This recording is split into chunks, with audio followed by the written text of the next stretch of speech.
ಈ ಕಾರ್ನಿಯಾ ಅಂತ ಒಂದಿದೆ ಕಣ್ಣಿನಲ್ಲಿ, ಆಜೀವ ಪರ್ಯಂತರದ ಜೀವಂತ ಇರ್ತೈತಿ. ಆದ್ರೆ ಅದಕ್ಕೆ ರಕ್ತ ಸಪ್ಲೈ ಇಲ್ಲ, ಬ್ಲಡ್ ಸರ್ಕ್ಯುಲೇಷನ್ ಆ ಅಂಗಕ್ಕೆ ಇಲ್ಲ. ಕಾರ್ನಿಯಾ ಇದು ಕಣ್ಣಿನ ವೈಶಿಷ್ಟ್ಯ. ಅದರ ನರ ವಿಷಯಗಳನ್ನು, ಅದು ನರದ ಒಂದು ಭಾಗ ಅಂತೇಳಿ ಅವ್ರ ಕರೀತಾರೆ. 14 ಸೆಂಟಿಮೀಟರ್ ಇರಬೇಕು ಅವೆಲ್ಲ. ಬಟ್ ಕಣ್ಣಿಗೆ ಯಾಕೆ ಪ್ರಾಶಸ್ತ್ಯ ಕೊಟ್ಟರೆ ಅಂದ್ರೆ ಇದು ಸೂಕ್ಷ್ಮ ಅವಯವ. ಇಡೀ ಜಗತ್ತು ನೀವು E=mc² ಫಾರ್ಮುಲಾ ನಾವು ಕಲ್ತೇವೆ ಸೈನ್ಸ್ದಲ್ಲಿ. Energy = mass into double the constant. ಈ ಕಾನ್ಸ್ಟಂಟ್ ಏನು ಅಂತ ಕೇಳಿದ್ರೆ ಶರಣರು ಅವಾಗ ಹಿಡಿದಿದ್ರು, ಜಗತ್ತಿನಲ್ಲಿ ಭೂಮಂಡಲದಲ್ಲಿ ಅತ್ಯಂತ ವೇಗವಾಗಿ ಮತ್ತು ಸಾಧ್ಯವಾದಷ್ಟು ಒಂದೇ ರೇಷೆಯಲ್ಲಿ ಚಲಿಸುವ ಯಾವುದಾದ್ರೂ ಶಕ್ತಿ ಇತ್ತಂದ್ರೆ ಅದು ಬೆಳಕು. ಈ ಸಿ ಏನಿದೆ E=mc², C is constant of ಬೆಳಕಿನ ವೇಗ. ಅಂದ್ರೆ ಯಾವುದೇ ಮಾಸ್ ದ್ರವ್ಯವನ್ನು ನಾವು ಈ ಕಾನ್ಸ್ಟೆಂಟ್ದೊಂದಿಗೆ ಪ್ರಕ್ರಿಯೆ ಮಾಡಿದಾಗ ಎನರ್ಜಿ ಹೊರಹೊಮ್ಮುತ್ತದೆ ಅನ್ನೋದು ಶರಣರ ಒಂದು ಸಂಶೋಧನೆ. ನಾವು ಇತ್ತೀಚೆಗೆ 200 ವರ್ಷದೊಳಗೆ ಇದನ್ನು ಕಲ್ತ್ಕೊಂಡಿದ್ವಿ. ಆದರೆ 12ನೇ ಶತಮಾನದೊಳಗೆ ಇದು ಮಾಡಿದ್ರು. ಅಲ್ಲಮ ಪ್ರಭದೇವರು ಮತ್ತು ಅಕ್ಕಮಾದಿಯವರು ಸಮಾಧಿಗಳು ನಮ್ಗೆ ಸಿಕ್ಕಿಲ್ಲ, ಗವಿಗಳು ಸಿಕ್ಕಾವು. ಆದರೆ ಅವ್ರ ಸಮಾಧಿ ತಗೊಳ್ಳಿಲ್ಲ, ಯಾಕಂದ್ರೆ ಅವರು ವ್ಯೋಮಕಾಯಧಾರಿಗಳಾಗಿದ್ದರು. ಅಂದರೆ ಅವ್ರ ಶರೀರವನ್ನು ಪೃಥ್ವಿಯ ಅಥವಾ ನಮ್ಮಲ್ಲಿ ಏನು ಸಿದ್ಧಾಂತ ಇದೆ, ತಾಯಿಯ ಗರ್ಭದಿಂದ ಭೂತಾಯಿ ಗರ್ಭ ಸೇರುವವರೆಗೂ ನಾವು ಇಷ್ಟಲಿಂಗಧಾರಿಗಳಾಗಿ ಇರಬೇಕು. ನಮಗೆ ಸಾವಿಲ್ಲ. ಲಿಂಗಾಯತರು ಯಾರು, ನಿಜ ಲಿಂಗಾಯತರು ಯಾರೂ ಸಾಯುವುದಿಲ್ಲ. ಸಾವು ಹುಟ್ಟುಗಳು ಅವರಿಗೆ ಸ್ಪರ್ಶ ರೇಖೆಗಳು. ಶರಣರು ಅದನ್ನು ನೀಡಿದವರಿರ್ತಾರೆ, ನಾವು ಬಾಯಿಗೆ ಕರಿತಿರ್ತೇವೆ. ಈ ರೀತಿ ಅಲ್ಲಮ ಪ್ರಭುದೇವರು ಮತ್ತು ಅಕ್ಕಮಾದಿಗಳವರು ಏನು ವ್ಯೋಮಕಾಯಗಳು ಮಾಡಿದರು. ಅನೇಕ ಶರಣರವರನ್ನು ಕೊಂಡಾಡ. ಏನಂದ್ರೆ ನಿಂತರೆ ನೆರಳಿಲ್ಲ, ನಡೆದರೆ ಹೆಜ್ಜೆ ಇಲ್ಲ. ಇಂಥ ಎನರ್ಜಿಯನ್ನು ಕನ್ವರ್ಟ್ ಮಾಡಲಿಕ್ಕೆ, ಬಾಡಿಯನ್ನು ಕನ್ವರ್ಟ್ ಮಾಡುವಂಥ ಸಾಧನೆ ಅವರು ಮಾಡಿದ್ರು ಅನ್ನುವಂಥದ್ದನ್ನು ನಾವು ಹೆಮ್ಮೆ ಪಡಬೇಕಾದಂಥ ವಿಷಯ. ಶರಣರು ಅಂದ್ರೆ ಶಕ್ತಿಯನ್ನು ನಾವು ಯಾವುದೇ ಮಟ್ಟಕ್ಕೆ ಒಯ್ಯಲಿಕ್ಕೆ ಶಿವಯೋಗದಲ್ಲಿ ಯಾವುದೇ ಇತಿಮಿತಿಗಳು, ಅಡಚಣೆಗಳು ಇಲ್ಲ.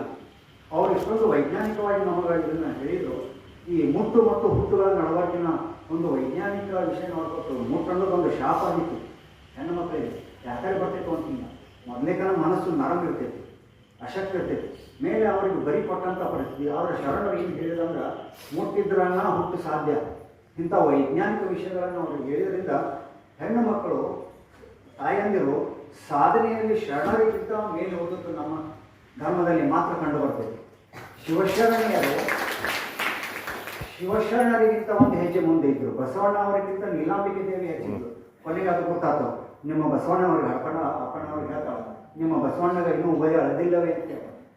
ಅಕ್ಕಮಾದೇವಿ ಅಲ್ಲಮ ಪ್ರಭುದೇವರಿಗಿಂತ ಹೆಚ್ಚು ಸಾಧನೆ ಮಾಡಿದರು. ಅಜಗಣ್ಣ ತಂದೆಗಳಿಗಿಂತ ಮುಕ್ತಾಯಕ್ಕನವರು ಹೆಚ್ಚು ಸಾಧನೆ ಮಾಡಿದರು. ನಮ್ಮ ಧರ್ಮದಲ್ಲಿ ಮಾತ್ರ ಜಗತ್ತಿನಲ್ಲಿ ಅತ್ಯಂತ ಶ್ರೇಷ್ಠ ತರಗತಿಯ ಶರಣೀಯರು ಕಂಡು ಬರ್ತಾರೆ ಈ ಧರ್ಮದಲ್ಲಿ. ಇಲ್ಲಿ ನಮಗೆ ಯಾವುದೇ ಭೇದ ಇಲ್ಲ. ಆದರೆ ತಾಯಂದರು ಒಬ್ಬರು ಪರಿಚಯದೊಳಗೆ ಹೇಳಿದರು, ಲಿಂಗ, ಇವು ವಯಸ್ಸು, ಇವು ಯಾವುದಕ್ಕೂ ನಮ್ಮಲ್ಲಿ ಬಂಧನಗಳಿಲ್ಲ. ಕೆಲವೊಬ್ಬರಂತೂ ಹಿಂಗೆ ಹೇಳ್ತಾರೆ, ಹೆಣ್ಮಕ್ಳಿಗೆ ಮೋಕ್ಷ ಅಂತಾರೆ.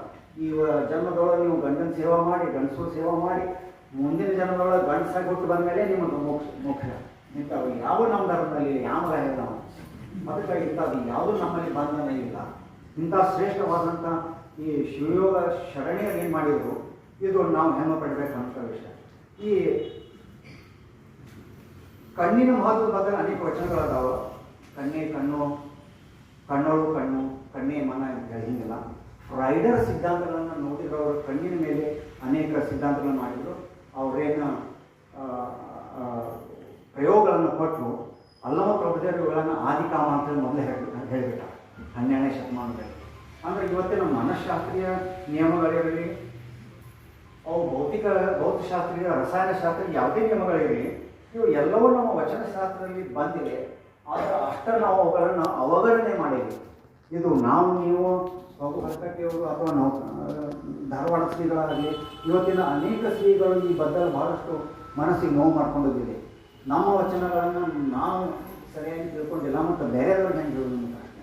ಅವರು ವೈಜ್ಞಾನಿಕವಾಗಿ ಎಷ್ಟೊಂದು ಇದನ್ನು ನಮಗೆ ಕೊಟ್ಟು ಶಟಸ್ಥಳದಲ್ಲಿತ್ತು ಮನಃಶಾಸ್ತ್ರ ಇದೆ. ನಮ್ಮ ಪೂಜೆಯ ಸಾಮಗ್ರಿಯಿಂದ ಅಷ್ಟಾವರಣದಲ್ಲಿ ಅಂತರಂಗದ ಅಷ್ಟಾವರಣಗಳು ಮತ್ತು ಬಹಿರಂಗದ ಅಷ್ಟಾವರಣಗಳು. ವಿಭೂತಿ ಇದು ಆ್ಯಂಟಿಸೆಪ್ಟಿಕ್ ಕೇಕ್, ಪತ್ರಿ ಇತ್ತು, ಸ್ತ್ರೀದಳ ಪತ್ರಿಯನ್ನು ನಾವು ಬಳಸ್ತೇವೆ. ಇದು ಆ್ಯಂಟಿ ಡಯಾಬಿಟಿಕ್, ಮಧುಮೇಹ ಚಿಕಿತ್ಸೆಗೆ ಆಯುರ್ವೇದ ಶಾಸ್ತ್ರದಲ್ಲಿ ಇದನ್ನು ಈಗೂ ಬಳಸುವಂಥ ಪದ್ಧತಿ ಇದೆ. ರುದ್ರಾಕ್ಷಿ ಇವು ನಮ್ಮ ಬಿ ಪಿ ಸರಿಯಾದ ಸ್ಥಾನದಲ್ಲಿ ನಾವು ಕಟ್ಕೊಂಡಿವಿ ಅಂದ್ರೆ ಬಿ ಪಿ ಆಪ್ಟಿಮೈಸರ್ ಅದು ಬೀಜ ರುದ್ರಾಕ್ಷಿ. ಇಷ್ಟರಿಂದ ಒಂದು ವೈಜ್ಞಾನಿಕ ಉಪಕರಣ. ಇಂಥ ನಮ್ಮಲ್ಲಿರುವ ಎಲ್ಲ ವಿಷಯಗಳು ವೈದ್ಯಕೀಯ ಶಾಸ್ತ್ರ ಇರಲಿ ಅಥವಾ ತಂತ್ರಜ್ಞಾನ ಇಂಜಿನಿಯರಿಂಗ್ ಇರಲಿ ಇವುಗಳ ಎಲ್ಲವನ್ನು ಒಳಗೊಂಡ ಹೇಳ್ಯಾರ. ನಾವು ಮತ್ತೊಮ್ಮೆ ಅವುಗಳನ್ನು ವಿಶ್ಲೇಷಣೆ ಮಾಡಬೇಕಾಗಿದೆ, ವಿಮರ್ಶೆ ಮಾಡಬೇಕಾಗಿದೆ.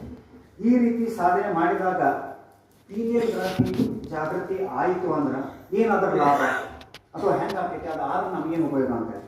ಒಂದನೇದು ಪೀನಿಯಲ್ ಗ್ರಂಥಿ ಅಥವಾ ಇದನ್ನು ಅವರೇನು ಭಾವಲಿಂಗ ಅಂತೇಳಿ ಕರೆದ್ರು ಮೂರನೇ ಪತ್ರದಲ್ಲಿ, ಇದು ಸ್ಫುರಣವಾದ್ರೆ ಒಂದನೇದಾಗಿ ನಮ್ಮ ಅಂತರಂಗ ನಮಗೆ ಕಾಣ್ತೈತಿ.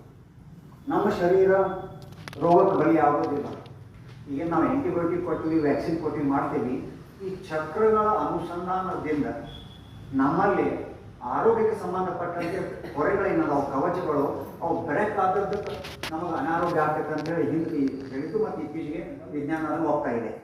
ಕೋಶಗಳು ಇಲ್ಲಿ ಶರಣರ ವೈಜ್ಞಾನಿಕ ದೃಷ್ಟಿಕೋನ ನೋಡಿದ್ರೆ ನಾವು ಫಿಸಿಕ್ಸ್ನಲ್ಲಿ ಕಲಿತೀವಿ light energy, sound energy, light energy and heat energy ಅಂತ ಫಿಸಿಕ್ಸ್ದಲ್ಲಿ. ಇವು ನಮ್ಮ ಶಿವದಲ್ಲಿ ಅಳವಟ್ಟಿವೆ. ಅವುಗಳನ್ನು ಅವರು ನಾದ, ಬಿಂದು, ಕಲೆ ಅಂತ ಹೇಳಿದರು. ನಾದ ಸೌಂಡ್ ಎನರ್ಜಿ, ಬಿಂದು ಲೈಟ್ ಎನರ್ಜಿ, ಕಲೆ ಅಂದರೆ ಹೀಟ್ ಎನರ್ಜಿ ಉಸಿರಾಟ. ಪ್ರಾಣಾಯಾಮದ ಮುಖಾಂತರ ಅವರೇನು ಸಾಧನೆ ಮಾಡ್ತಾರೋ ಅದು ಹೀಟ್ ಎನರ್ಜಿ.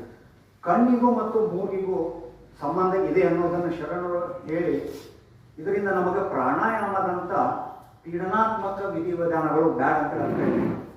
ಯಾಕಂದರೆ ಕಣ್ಣು ಮತ್ತು ನಮ್ಮ ಮೂಗಿನ ಮಧ್ಯದಲ್ಲಿ ನೆಸೋಸಿಲಿಯರಿ ಫಿಲಾಮೆಂಟ್ ಅಂತ ಒಂದು ತಂತು ಇದೆ.